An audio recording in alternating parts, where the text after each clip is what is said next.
后来乡亲啊，回头来看，昨台湾是增加2例确诊的病例，第46例甲第47例。第47例是一个30外岁男性，到荷兰出差回国了后来验病，嘛是伫个国外回转来的个案。那第46例就是第34例，疑似来引发到病院群组感染的迄个太太的后生。第41例，就是这个太太的查某囝，也就是讲第41例甲第46例是家弟仔，因带做伙，所以有可能是姐姐喂互弟弟，这就属于家庭感染。但是嘛有可能是这个后生去病院顾妈妈的时阵喂到的，安尼就算是病院的群组感染。不过根据这个发病时间来推算，姐姐喂互弟弟的机会较悬。首先还是跟大家宣布今天我们新增2名确诊的个案。第46案例是来自34例50外岁妇人人的后生，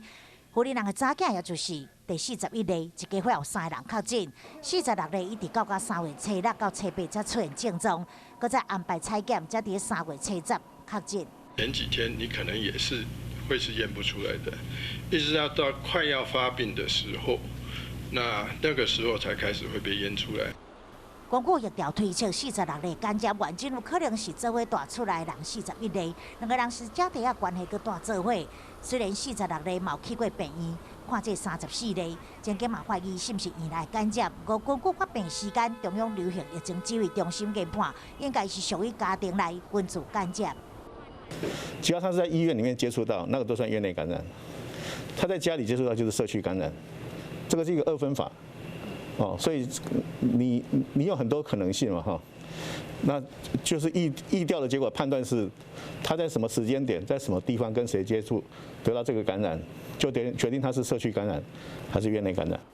经过3次采检才确诊，怀疑一开始感染的时，可能病毒也验未出来，发病了后才验出来。新冠状病毒要安怎有效防止传播？医生也是再三强调：洗手、消毒、挂嘴烟，注意个人卫生习惯，保护家己，嘛保护别人。